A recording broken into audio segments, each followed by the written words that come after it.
Hi guys and welcome to a new episode with MTG Josh. Today I'm experimenting with the audio, so tell me in the comments below if you think this is much better than usual. Just using OBS Studios now instead of what I was using before.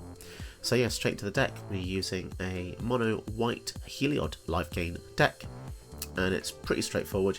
You want to play lots of the creatures which gain life, counters whenever you gain life, so Johnny's Pridemate, and the new one called Voice of the Blessed, which is very similar to Johnny's Pridemate, so much more broken. So it gets the counter whenever you gain life, but if it has 4 or more counters on it, it has Flying Vigilance, and as long as Voice of the Blessed has 10 or more counters on it, it has Indestructible. So, crazy card really. We're going to back this up with some card draw in Mentor of the Meek, and also in Welcoming Vampire. Whenever a little creature comes in, you can draw cards. Welcoming Vampire is a bit better because you don't have to pay any additional cost, but the ceiling is quite a bit lower because you can only draw 1 a turn, whereas Mentor of the Meek, you can go basically as long as you have enough mana with this. So this is basically your choice. I include both because they're both really good. If you want to go a bit more controlling after you've gained loads and loads of life, a sweet card in Aetherflux Reservoir, which is one of my favourite cards in Commander, is a really nice way to finish your opponents off without them even seeing it coming. It's essentially a 50 damage lightning bolt that hits them right in the face, and it costs you 50 life, but in this kind of deck you should be getting lots of life anyway. So yeah, that's kind of the angle I've gone with the deck. Don't forget, if you like the video, leave me a like and subscribe to see more content like this and to support my channel. So let's get into some games. We go first against mono red Gobbos. Let's see how we can fare against these guys. I don't know why, but the game, I think this is a conspiracy. Field of Ruin pops up a lot, or at least one colourless land. I don't like the Field of Ruin. I quite like the rest of the hand, so I'm going to mulligan this. Okay, so yeah, this is a lot better actually. We can go for Cave into Alseed, which is rather nice. Alseed's just a nice way of doing a bit of lifelink early on. So I don't know how good Muxus is in 100 card, but I know he's flipping amazing in historic regular 60 card. Maybe there's something I don't know, but as it looks at the top, 6 cards. So obviously top 6 in historic is 10%, but in Commander it's quite a bit more than that. Goblin Crater Maker. Do I want to block? No, I don't think I do. I don't want to block.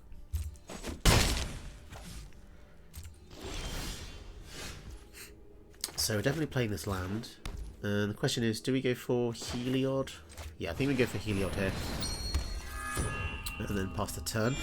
So next turn, if we go Book of Exalted Deeds, that will turn Heliod on. Obviously, if Alseed dies, then that's not the case. We do have Omen of the Sun here to increase our chances of keeping another creature. Still, don't want to block. We can regain this damage fairly easy. Looks like...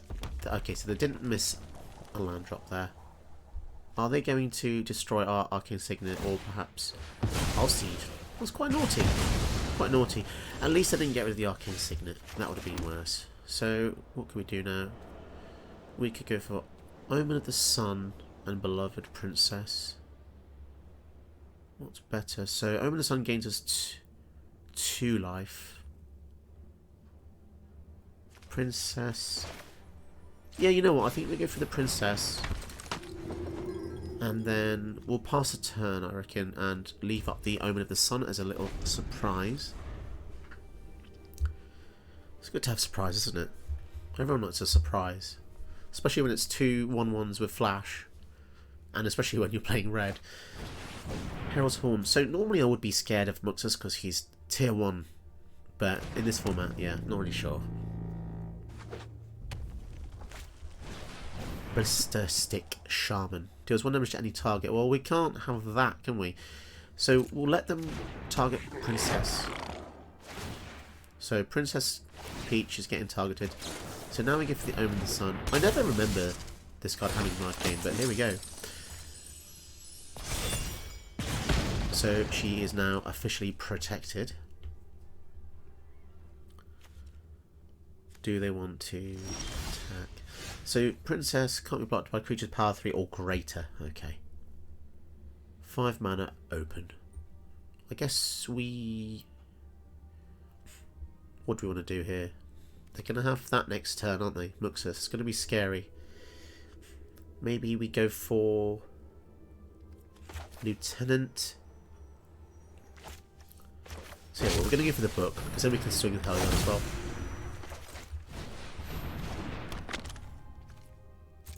Right. Swing with the Heliod. We'll leave the Princess back, because we can potentially boost her later on and keep her... We want to make her a viable threat, because at the minute they can just block and it's not really worth it. But having her like this means they're going to have to find ways to kill it. Goblin Matron. Search library for Goblin and reveal it, put into your hand. Yeah, that's pretty good. If they go for the Haste Goblin. Their Goblins cost... Okay, so they're going to go for the Matron here.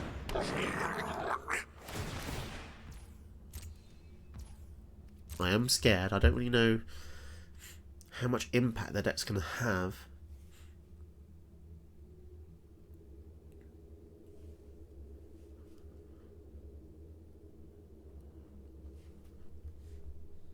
What do you guys think of Heliod? Do you think he's tier 1? Be interested to know. I wish I was more knowledgeable about this. There's just no information about it. There's no articles really that suggest this stuff. It's quite hidden. I feel like he kind of is. Oh no, Goblin Trash Master. That's not good. Oh, that's so unfair. Ah, they can just literally destroy all of our artifacts here, which is pretty sad. Now, tempted to trade, so we'll definitely trade there. Yeah, see what they do. They're probably going to sack it to kill one of our things. Oh, maybe not. They want to get rid of our guys. Interesting. So do they get rid of the Book of Exalted Deeds here? I mean, they are losing power to do that, so I don't know if that was a sure thing. Yeah. It does turn Heliod off. Guess we can scry, see if there's anything on top useful. Skyclave apparition, that's nice. So, yeah, let's go for that. Get rid of the Trash Master, that is really irritating. The Matron there kind of helped them a lot. Well, you can't kill the Omen, mate. You can kill the Maze Mind Tome. They don't choose... Okay, that's really suspicious. Very, very suspicious there. Okay. Have they got some kind of game-ending combo, perhaps? We'll see. So yeah, we'll keep the Princess alive and well with the life gain. The Intrepid Adversary could be nice. It's a weird mythic this is. It doesn't feel very mythic-y. Let's see what they've got. So, do they win? I don't think so.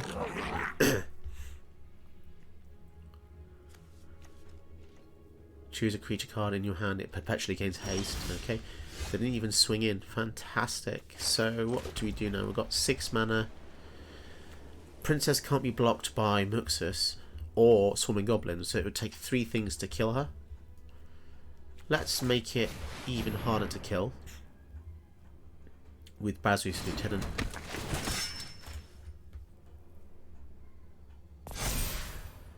And then yeah, we'll swing in.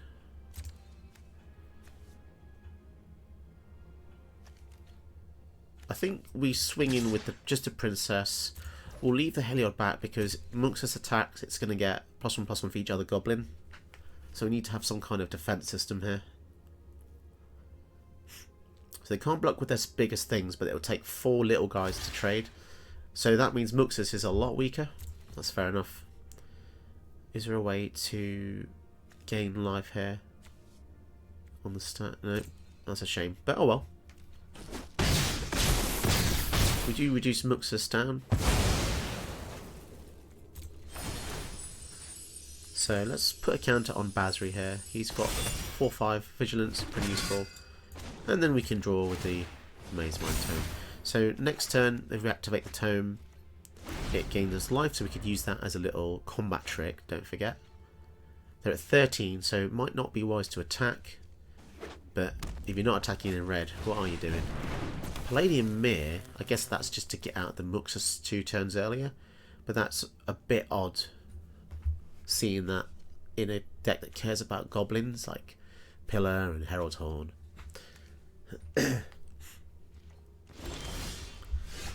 Oh wow, Shepherd Dunes, sack it, creatures you control get +1/+1, that's really good.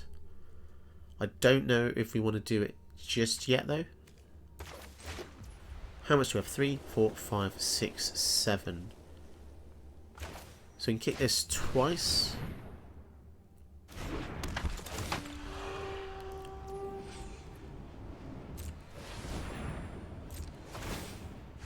It's pretty sweet. And I think we'll swing in with the team, I reckon, yeah? Not even that worried about Muxus. Muxus can't deal 25 damage in one hit, can it? I hope not. Don't forget, we've got the Maze Mind Tome. So they think they're going to trade there. Wow, blocking. Okay. I guess they want to recast Muxus, don't they? Kind of makes sense. So we'll do the Maze Mind Tome. Shame we don't have an extra mana to draw, but that's fair enough. Put the counter on this guy, so he survives the combat. Arden Vale. No, I don't think a land is going to cut it.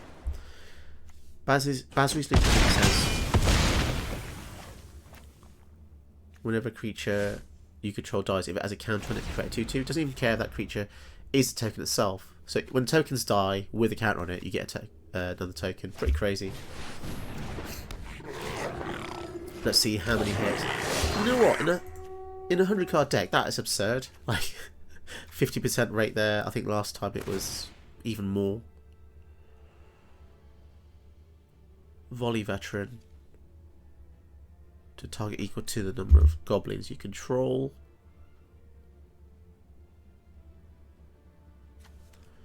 So Intrepid Adversary dies, so our anthem goes away. We do get another anthem in terms of Shepherd Dunes.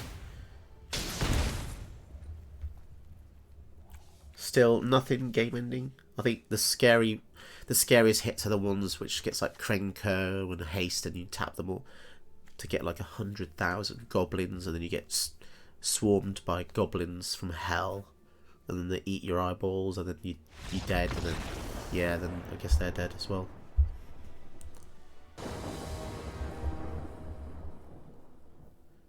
So lo and behold, we're facing a Sithis deck. So I guess something about my deck is tier 1. Starting hand is... It's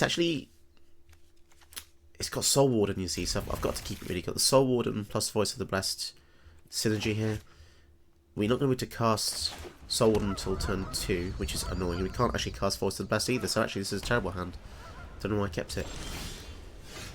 But we shall see.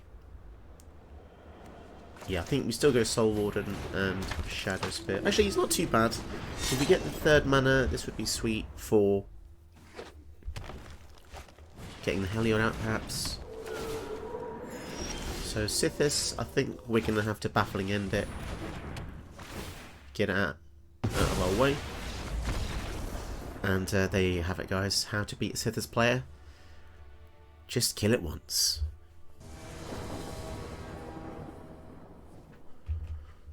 Okay, so the opponent's going first with Freyalise, and this is a very powerful green elf deck they've got here.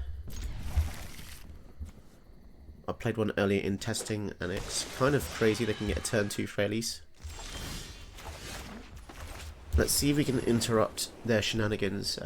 Turn 2 Freyalise, not happening this game, but I've seen it before, and I don't think it's actually possible to get back from that. So the example I saw was a turn 1 mana elf.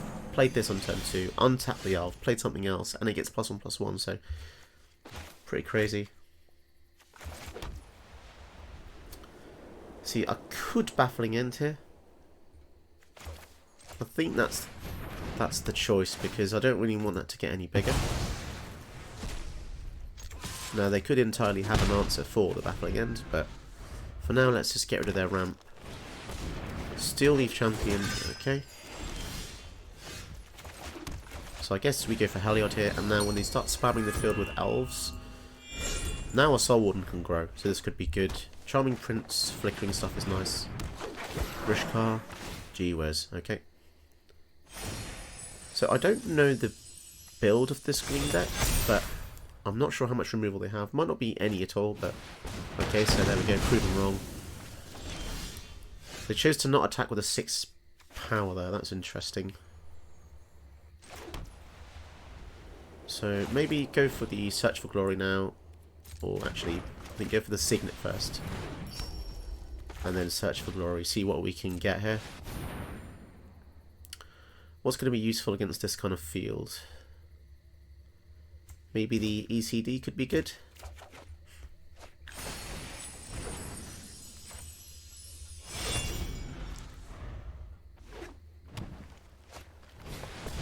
So here comes the Freyalise. We might have to ECD the Still Leaf Champion because it's just so much pressure. And then eventually the ECD can bring back the Soul Warden, which could be very powerful. Oh my goodness. Now, Ravnica at War is normally really good against multicolour decks, but it's going to be nothing against this one. So we're going to have to go for this first. I think we actually kill the Rishkar, just due to the amount of extra mana it's giving them. Still Leaf Champion would have been a shout. But so now they're going to go for the Icon to see what they can get. So it's another elf. It's just relentless. We definitely need a board wipe here. Not sure how many we have.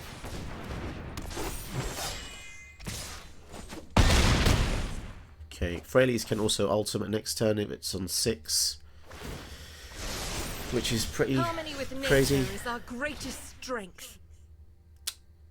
Not sure what we can actually do here. What can we hope for? I guess we'll go for the Charming Prince.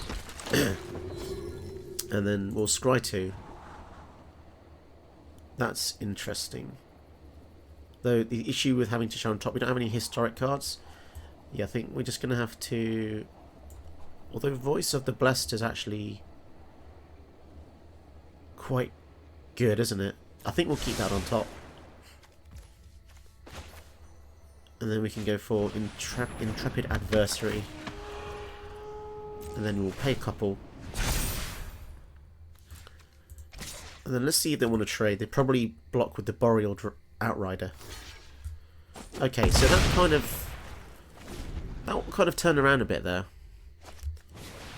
Elderleaf Mentor. So they're gonna the ultimate with the Freyalise here. They will draw 4. So that's pretty ridiculous. It's not in my nature to relent. And they get 5/5 as well. So the reason I didn't Sanctify on the previous turn is I want to get the life gain synergy with this and the Voice of the Blessed. So we'll see if that works. Is it viable to block? So 5. We don't have very good blocks here, do we? We could just take 13. I think we'll take 13 here. Down to 7.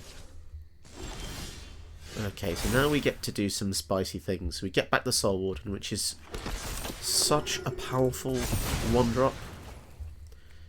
And then we go for Voice of the Blessed. Right, get a few more counters here. So maybe this is a good time to top load the Voice of the Blessed. And then I can give another creature lifelink until end of turn. So first we're going to Sanctify, destroy the icon.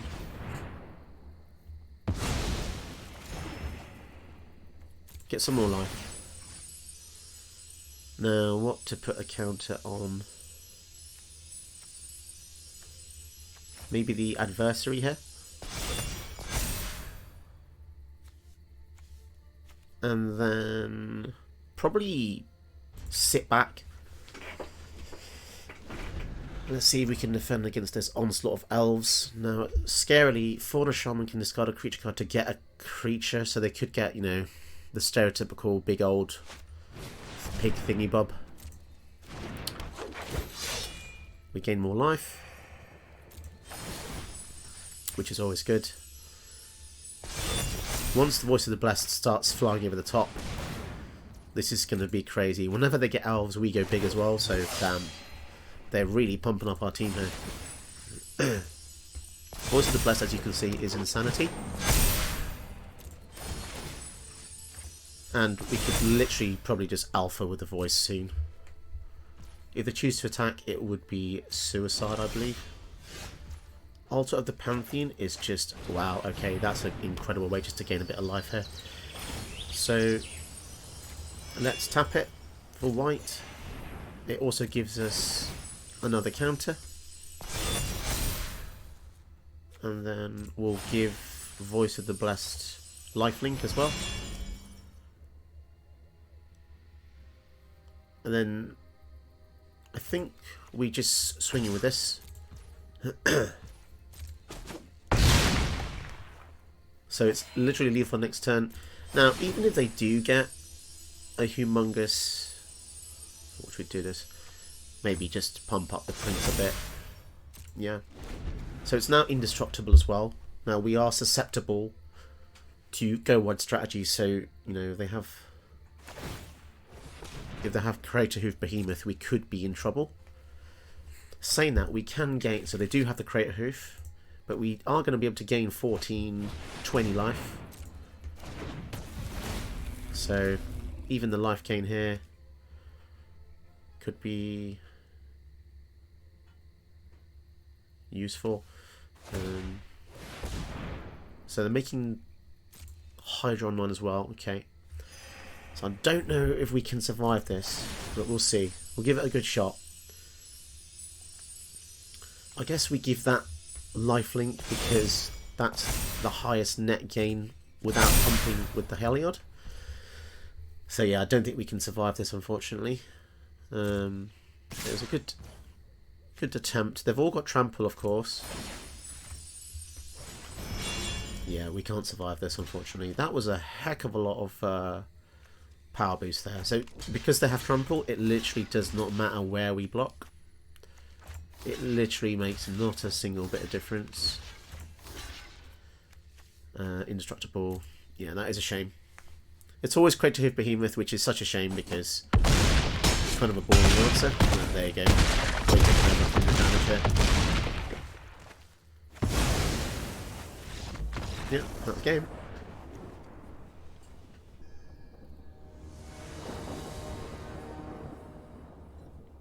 So we're facing Sithis again. Let's see if we can actually have a proper game here this time. And starting hand, we don't have a way to remove Sithis, so we need to mull this. We've got the Skyclave, could be pretty good here. See what I told you about the Field of Ruin? See? Someone's starting hand again. Crazy. Let's go for the Nyx Fleece and Ram. And then next turn we can Apparition it. Apparition it. Do we want to do that, or do we want to go for Maze Mine and Mana Tithe? Nah, let's just get rid of the Sithis. Let's not mess about with the... Oh my goodness, is it the same player? I'll have to look at the recording of that, but yeah, that's literally the same reaction as last time. This is quite funny now.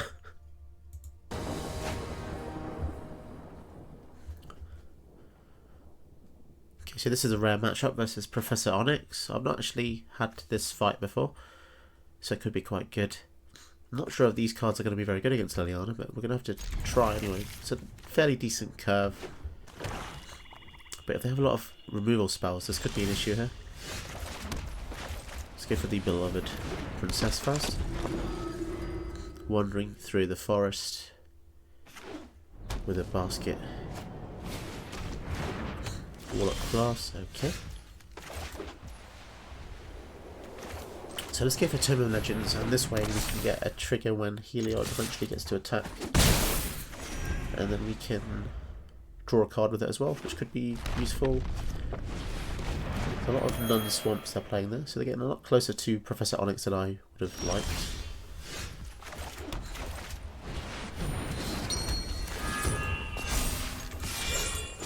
The wording on Tome of Legends is interesting. It says whenever your command enters the battlefield, so it doesn't actually care that it's not a creature. It just cares that it's the card that's your commander. So this is really forgiving, actually. So they're probably going to search for a land here.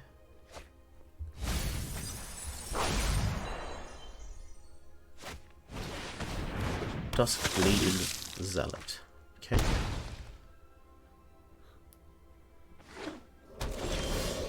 So they can go for Lily next turn.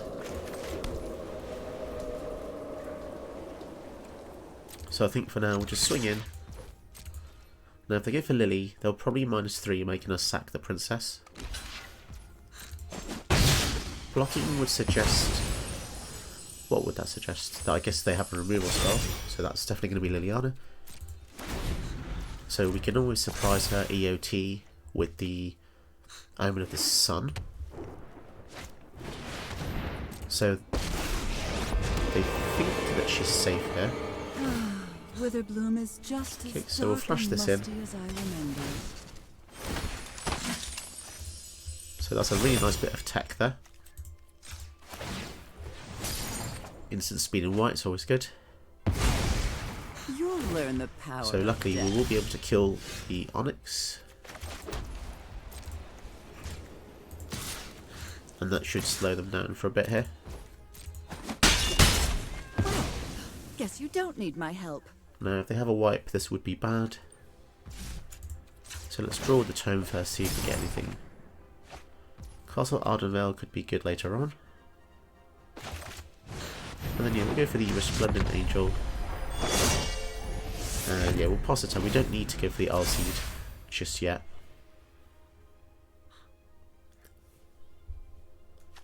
One, two, three, four. So they don't know we can turn Heliod on, so they can't exile or anything yet. So it's information that we haven't given them. I wish. Yep, so that certainly does the job. So that's exactly the reason we didn't go for the Arseed. Search for Glory, that's really good. 5, 6. So for now, I think we go for the Nyx Fleece round and the Arseed. And then I guess we can scry EOT with Omen. Or we'll just go for the search now. We'll try and use our mana efficiently here. And then what would be good? I guess ECD is always a good choice, one of my favourites. It just does so many things. So yeah, we'll make the Nyx Fleece ram a bit bigger. So they have another board wipe, that would be bad. Would be nice to eventually turn on the Heliod so we can get some counters with the Tome of Legends. The fact they've got so many non-swamps makes this Cabal Stronghold kind of bad.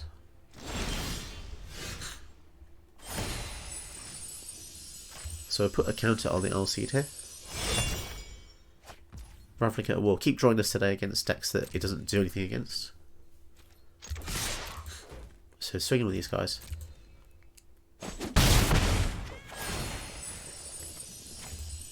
Spread the love. And so they've got 6 mana. They don't really have enough to get the Onyx, so maybe now would be a good time just to get the ECD out. And then tempted to go for the replicating ring here, just to take them off the Professor Onyx. And then either have an exile effect, we've also got the Arseed to sacrifice to give it protection. 2, 3, 4, 5.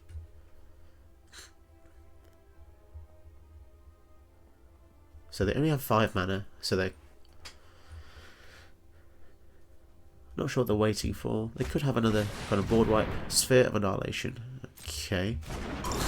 So this says, begin upkeep, exile Sphere, all creatures and planeswalkers with mana value less than or equal to the number of void counters. Oof. Okay. So that gives us a very small window. So we might as well put the counter on Heliod here. And then we'll swing in.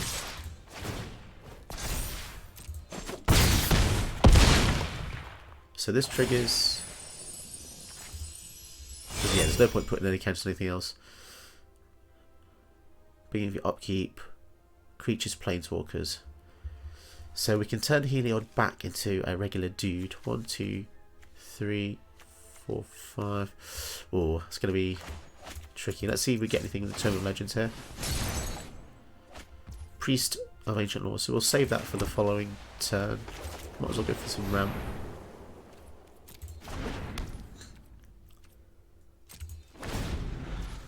So we can sack the Ulseed. Give the Heliod protection, I guess. It's not going to save it necessarily, but we'll see. So I could also sack the Omen here,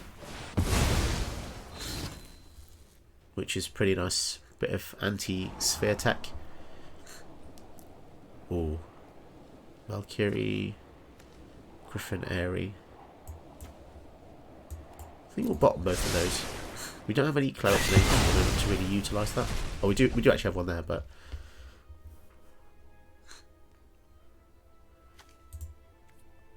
so unfortunately we don't have anything to resurrect either with the ECD. So let's draw a card with the Priest. And every bit of life gain we get makes the Priest that more effective in combat. So this went from a 4-turn clock to a 3-turn clock. So whenever you see someone's life total, always divide it by your total power. And that's how you will determine how many hits it will take. I kind of want the opponent to use a discard spell on us. So we discard the Ravnica at War when it's kind of useless in this matchup.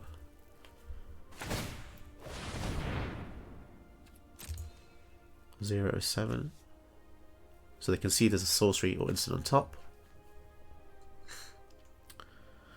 They're going to need something good here.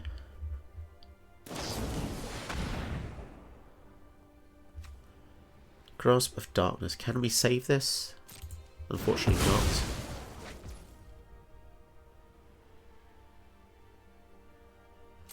Okay, so we'll just leave it for now. We can make a human EOT.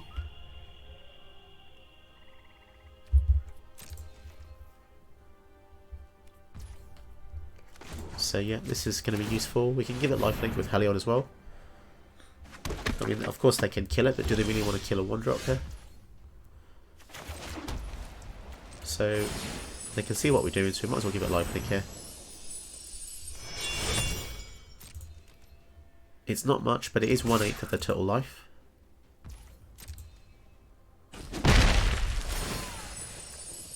So yeah, obviously we're doubling its power, which is pretty good.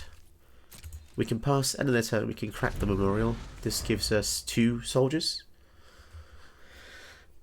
So it looks like these lands are pulling a lot of weight this match. This game. Biblioplex. What are they looking for? I guess another removal spell. I do wonder what all these cards are. They've got so many.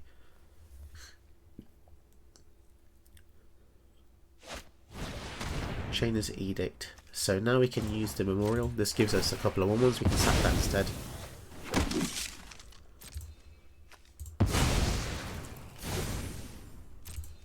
It's pretty good. So we've been getting some terrible draws here. But we can keep giving our things lifelink. And we can still activate the armor there as well. So we do represent lethal. So they are going to have to find a couple of answers here. And it's surprising what a land can do. Their lands, their Biblioplex is pretty effective, but their Con's Bastion kind of useless right now. So what do they need? I guess they need another removal spell. Have they just been that unlucky this whole game? So they get Shadow's Verdict, which luckily they can't use yet. That would be a mega answer for all our things. Unless, of course, they've got Dark Ritual. You had his expertise. Okay, so they're certainly getting a lot of these wipes. And they can cast them for free as well, which they didn't have. Wow. What is in their hand? So we're staying afloat with a manland here. How long can we go on with this? So they have the Shadow's Verdict, so is there any point? I guess not for now. There's no point playing a creature we can make on an instant speed. And then you can, maybe in a single turn, we can kind of chain together multiple creatures with devotion. So then Heliod can just smack them for instant death. So they could go for Onyx here, which would eventually lead to them gaining more life because she has a drain ability whenever they cast instant or sorcery. So she's definitely one to watch out for. Very powerful in the Storm build, so lots of small instants of sorceries. Could be effective. So what they're going to do, we're almost at lethal. They've got a board wipe, they've got a sack effect. It kind of takes up the whole turn doing either one. Scary to think that they've got cards in their hand that they can't double spell with.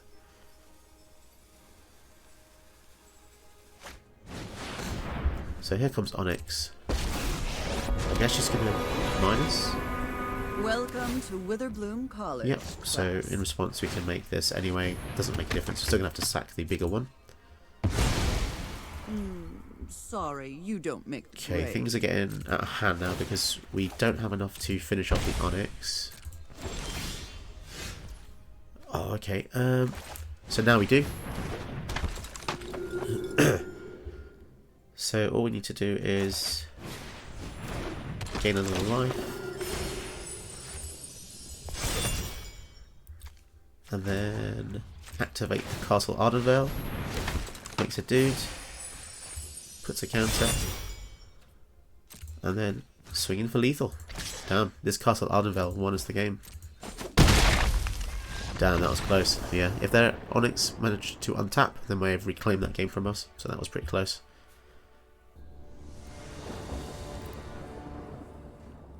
So I might rename this video to how to fight Sithis players and kill them in one move. So let's see if we can do this again with the Banishing Light. I looked back at the recording and it was actually a different Sithis opponent.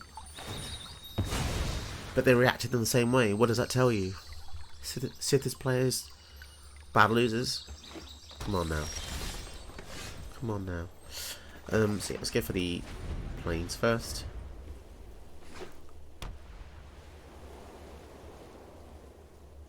So normally we... Oh, interesting. So we are going to get a chance.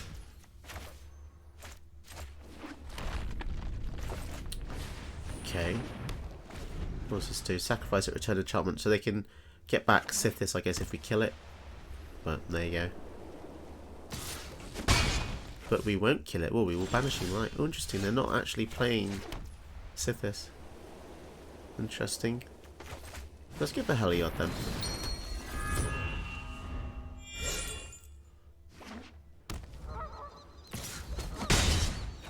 This is weird. Okay, fair enough. What's going on here? Sith is not being cast. Go for the Signet. And then the Angel, I guess.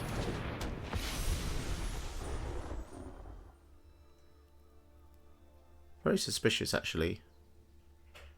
Will they behave in the same way if we get rid of it? So I suppose they wanted to cast something in the same turn. Prison Realm, okay. So they get one card out of this at least. Exiling the Angel. Interesting choice there. Very interesting.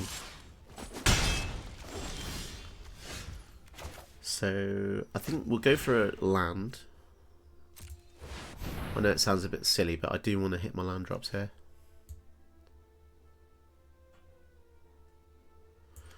We can also go for the Faceless Haven. It's basically lands with an edge, right? Well, that's what it'd put a counter on the Saga. That'd be quite pointless, wouldn't it? So let's go for the Banishing Light on the Sithis.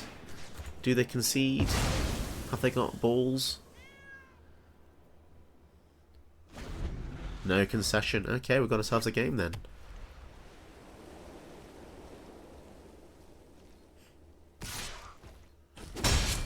So they've only got one forest. Esper Sentinel. Crikey, mate. Now that's a good card. 3, 4, 5, 6. Do they have a board wipe? I wonder. Do they have a board wipe? Let's go for Linden.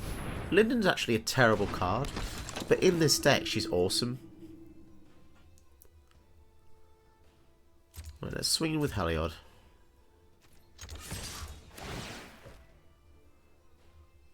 Now, I'm deeply suspicious that they have a board wipe, so I'm not going to put the count on Linden here. Okay, so they're making 1-1. That's very interesting. Okay. Fair enough. Let's just go for the next flea. So I'm going to save the Sentinel to be used with the... That was a really loud goat noise. Sheep noise. So I'm going to go for the Tishar with Esper Sentinel. Decking Stone. That is a bit naughty, isn't it? Well, we still have the sheepage. They got the second forest. Maybe that's what they were after.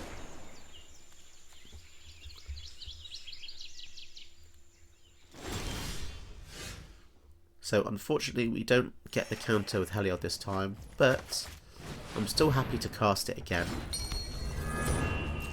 And you know what? We're going to swing with the sheep, or the ram. Look how good Linden is in this deck. Awesome. She doesn't work in any other deck, I don't think.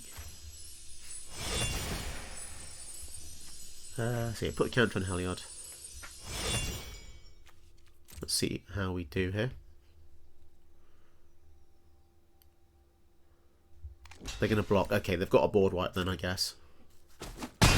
Gotta say, because I'm recording with this new OBS studio thing,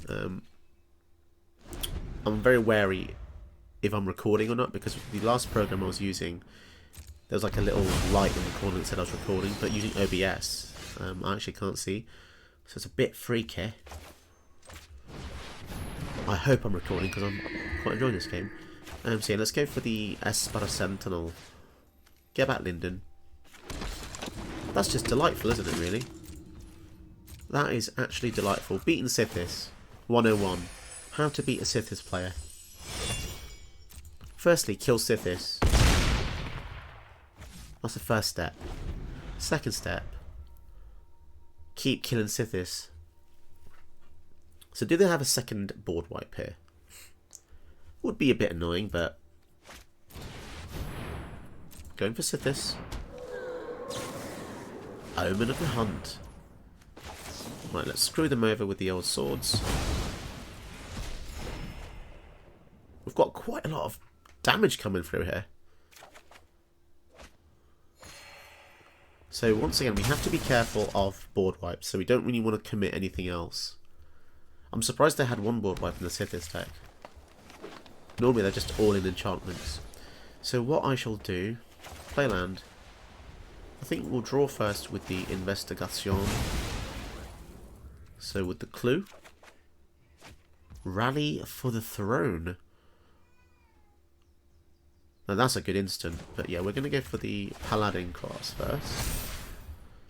And then Heliod is going to give Sentinel lifelink. Oh, that was just delightful, wasn't it? Oh, the synergies there. We had that one in the bag. Awesome. If you enjoyed watching this video, why not try some of my other videos on my channel? And don't forget to support me by hitting the like and subscribe button for more content like this.